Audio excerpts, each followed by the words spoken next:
Hey y'all, welcome back to the PMO channel. It is I have to give myself like a stage name because I'm that girl from the PMO channel. Anyway, I have some amazing news. Let me do my evil laugh. Me being PMO has paid off.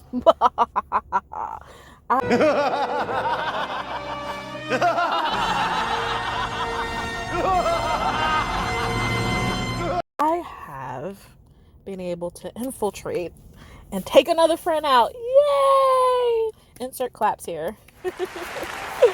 I, I don't know if I do it because I don't really feel like there's any one person that can take you away from the religion, because it really ultimately has to be you.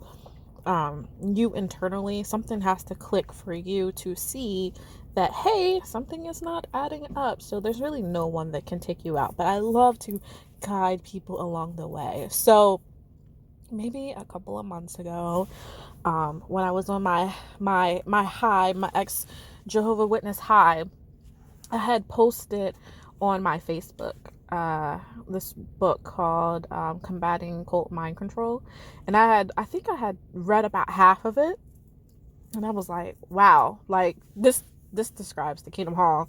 This describes the religion that I grew up in. This describes my life experience. If you didn't read it, I recommend it in one of my videos about books that every ex Jehovah's Witness should read. So I definitely think you should read that if you haven't read it. He doesn't talk about Jehovah's Witnesses in his original edition. He talks about his experiences in the Moonies and how that affected him, and then he mentions a bunch of different cults. And in his second edition of that book, he actually was written a letter from an ex Jehovah's Witness, and they explained to him how everything in the book describes their experience as a Jehovah's Witness, and he never included that in being a cult because they were such a large organization. So the book, I mean, it had a profound moment on me, because every time I would watch a YouTube video and they'll describe witnesses as cults, I would just like get the heaves, like, okay, we're a religion, not a cult. But actually, when you break it down, actually, not me anymore, but they are a cult. So that was like super moving for me. I ended up posting the book on Facebook, and I said something to the effect, if I find the post, I'll put it on the screen, but I said something to the effect that, this is a really good book to read. It talks about, what I just described about this man being in a group, the Moonies. I think I wrote that, but anyway, if you read the book, you might find out that you're in a cult and not even realize it. And I just left it up there. And I had one sister from my that I connected with. She had reached out to me, told me like, just to rely on Jehovah, and like not really acknowledging the post because I didn't say anything bad. I was just like, you may realize you're in a cult and not even know it, but I knew she got the implication. So I just left that up there. I'm like, what? I stand 10 toes down on how I feel about this religion. And I'm not going to outrightly say at this moment in time, or at that moment in time, that I don't want to be a Jehovah's Witness anymore. But I'm always putting nuggets out there for people to think about. But prior to that, I actually had posted on my Instagram the governing body member saying that was presumptuous to say that, they are the only channel for us to speak to God. Like that was bewildering to me. So I screen recorded that, and I put that on my Instagram, and I did have one person say, like, what is this? And I'm like, oh, that's the governing body member in the Australian Royal Commission. And they were like, they went back on the YouTube channel to watch it, but they missed the point. Like, it's crazy that cognitive dissonance is crazy, because he comes back to me, he says, oh, well, it was a bunch of apostate comments under there. And it's like, did you miss the point that this man straight lied on trial? Like, he told it went in one ear out the other. But I did have a friend who is she and her husband went to MTS school. Well, not the couple school, not MTS, but they went to the couple school, and I got sent out to the Midwest, and I had spoken to her in years, and right after I posted that, she reached out to me, which was like really random, and I feel like it was from that post. Like, she wanted to ask me more questions, but she was afraid to. And I'm like, girl, if you're so happen to watch this video, you know, you can call me. You know who this is. Did I talk about her in one video? No, you know what? I've never really went into a video about, you know, how the congregation treated me, about how I used to dress, because that's like something I need to sit down and digest and like break down all the experiences, because I have a level of body dysmorphia with that. But yeah, she would be included in that video because she said some crazy things to me. She said basically, no, I'll just say it for the video. Anyway, she had reached out to me, but she never really acknowledged that video. So fast forward, maybe it's like 6 months later, I had a friend inbox me on Facebook and was like, hey girl, how are you doing?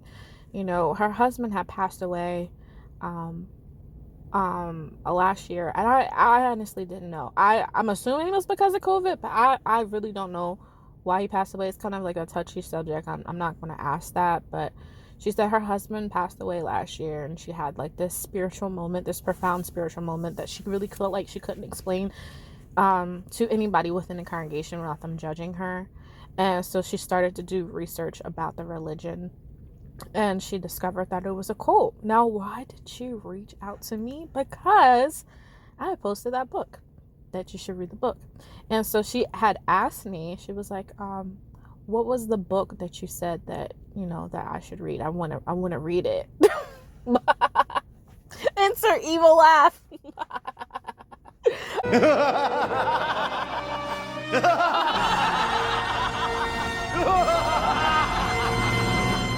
I'm so happy. Like, I was so hyped that day. We actually sat on the phone and talked for like an hour, and it's so comforting to not be alone in this process. And I say this all the time, like, if you want to escape the organization, move to Jersey, like move to Philly, move to New York. I guarantee you, if you just go to Hall for maybe 3 months and then disappear, I guarantee no one will notice. You know, like, there's so many young people in that area. And when I mean young, but I mean like millennials. I mean like specifically us. Now, I don't know when millennials stop, but I know I'm 32, about to be 33. So I'm definitely a millennial, right?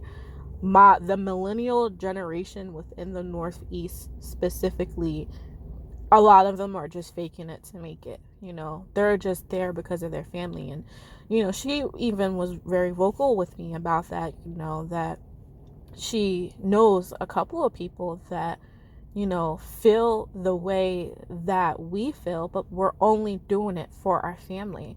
And what a sad life to live, you know, pretending to be somebody else just so you can have association with your family. Like, I want to know, how many are there, you know, of us that, you know, value our relationship with our family and is unwilling to let that go. So we just suffer and pretend to be a Jehovah's Witness when we're really not, you know. And honestly, I'm at the end of the road of that. Like, just to remind you, like, I started this journey in 2018. It's 2022. This is 4 years. Like, how long am I going to stay on this road, you know?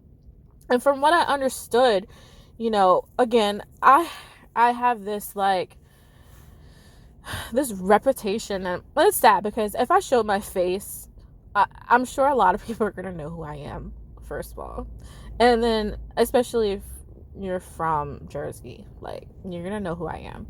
And number two, I mean, and in my generation, I'm not gonna say like I'm the most popular Jehovah's Witness, but if you are from like 25 to 40, like, you probably know who I am.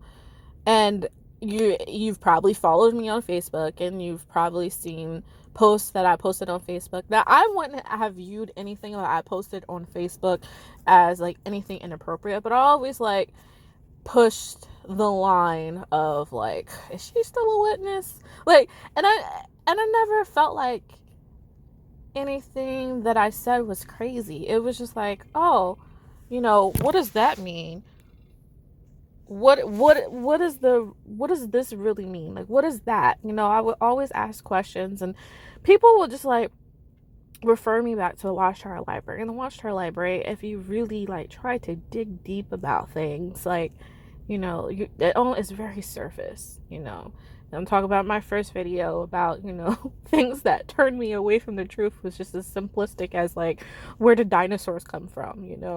It was just as simplistic as that. But then I would go on Facebook and say, hey, I discovered this about dinosaurs and I watched this YouTube channel. Like I was one of those people.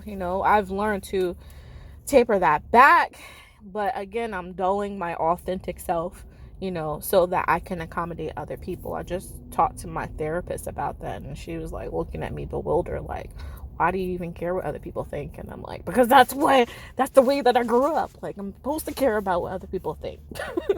But in that moment when I posted about the cults, like, I didn't care what other people think. Like, I've been listening to my internal energy, my internal thought, my subconscious, and my subconscious told me in that moment to post that. So other people are aware of where I stand mentally, especially people that are on the same wave that I am, as far as like studying the truth about the truth, and studying about what the history of Jehovah's Witnesses are. There's a lot of people that I know where I stand, but again, they're not saying anything. And another thing, what I've noticed, especially within the Black community, like, there's not a lot of Black ex-Jehovah's Witnesses that speak up. I think that's associated with slavery. Like, think about it. In order for my ancestors to survive, we had to lay low. We had to, just keep quiet. We didn't make a ruckus. My other half of my family, so my mom is a descendant of a slave, but then my father is Haitian, and if you know anything about Haitian heritage, is that we were the first free Black nation. And the reason why Haiti is so poor now is because the French made Haiti pay for their freedom. So they paid off their freedom, I think, as late as like 1990 or the 1980s, and that's why the nation of Haiti is so poor, is because all the money that they had, all the resources they had to sell it. They had to export it, and now they're the poorest nation, but they were the first free nation. And every time I post a video, I'm like, oh, I'm making my descendants like happy, like I'm standing up for what is right, but then there's that American slave of me is like, oh, but you gotta lay low, because if you make too much of a ruckus, like, this is what's going on in my head. If you make too much of a ruckus, you're gonna turn people away, and that might be Jehovah Witness slave too.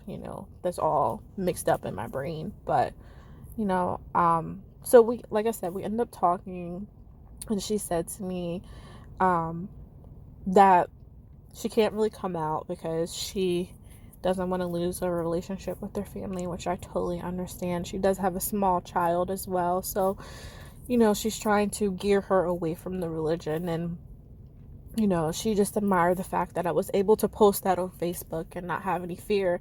And then the back of my head, I'm like, oh, I have so much fear. Like, even posting my face on YouTube, even though I would love to do it, I was really sitting here thinking, like, man, I need to do a breakdown video of why this is like a false religion, so that when I do decide to post my face online, because I feel it coming, like I feel it bubbling forth. When I do decide, I need my family to understand it's not because I want to go out and have sex. Like, I want to go out and party and drink, because honestly, I was doing all of that as a Jehovah's Witness. Like, we were all, and again, the Northeast, everyone was having sex. People were doing drugs. You know, I'm not going to apply that to everyone, but people were doing drugs. Everyone was having sex. You know, it was all kept in a hush. And now, as I get older, I see a lot of people are leaving or disappearing because they no longer believe this is the truth. And this is just, the millennials were the first generation to have access to the internet, and I feel like people don't give us credit because they look at like, I'll look at YouTube and there's big 20-year-olds and they're making like $1 million, and I'm like, well, what was I doing at 20? Like, I was drinking and partying in New York. Like, what a waste of time. But the only reason why, you know, there's such a gap between 30-year-olds and 20-year-olds is because of the access to the internet. And I remember reading something on Reddit, and this ex-Jehovah's Witness, he was a Generation Z Jehovah's Witness, and he was like, oh, my generation is making movements and we're all leaving in droves, and if it wasn't for us, there would be no Jehovah's Witness. I'm like, hold up, little one. Like, you have access to the internet. You know, I didn't have the internet. I didn't even have the internet until after I graduated college. I would remember driving to the library and sitting in the library for hours because my mom couldn't afford the internet, so I would have to sit at the library like and study. So if I had the internet when I was 20, I would have been out. Like, I wouldn't have never been a Jehovah's Witness. Probably would have never got baptized. I barely wanted to get baptized in the first place. I remember that text. It scared the life out of me. I read a text about, like, if you know the truth, you know, and you don't act upon it, you're gonna die and Jehovah's Day. And I was like, oh, I know the truth, let me go get baptized. That's the only reason why I got baptized. But right after that, I started sinning, doing things I never did before. But if I had access to the internet, my life would be completely different. And I wish people weren't so brainwashed. You know, I wish people would just sit and listen. Like, this doesn't make sense. So if I do a breakdown video, you know what, I'm gonna leave that to somebody else.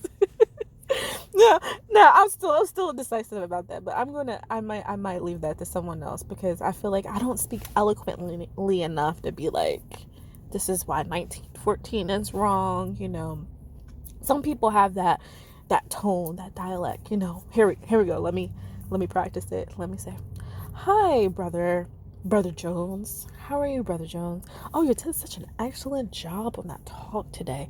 It was really wonderful. Oh, you're going out in the ministry? Okay, well, I'll meet you back in the service group. Did that sound Jehovah's Witness enough? Because I tried. I can't talk like that anymore. I haven't talked like that in so long, and I just can't. Like, I went to the memorial and this year, and I couldn't even put the tone on for them. And it was to the point this lady was like, so is this your first memorial? And I was like, lady, if you don't get the F out of my face, like, just go away, you know? Yeah, but I'm so happy that she felt comfortable enough to reach out to me. So right now, let me do my count. There's 1, 2, 3, 4, 5 people that I have grown up with that has reached out to me about this religion, and they say they no longer believe it anymore. 5 people. Let me tell you this: if you want to stay a Jehovah's Witness, do not move to New Jersey. I'll tell you, there's a bunch of us. There's a bunch of young people that see the light and know it's not the truth anymore. And I'm so proud of us, you know, for getting to this point. But I just wanted to share that with you. Can you tell, like, my spirit is lifted? Like, I don't know what my next video is going to be about, but hopefully I can share something more enlightened with you, or I have another great experience. I do have some other things I want to talk about with my childhood, but again, I don't feel like it's necessary anymore. Like, I'm so past all of this experience. I do enjoy listening to, like, ex-Jehovah's Witnesses stories and how they've overcome, and, you know, what clicked for them. Like, I enjoy that. But I don't know if there's anything that I can really add to my story to be like, oh, wow. I know I do, actually. I have 2 more stories, but deciding if I want to share that or not. But anyway, on to the next video.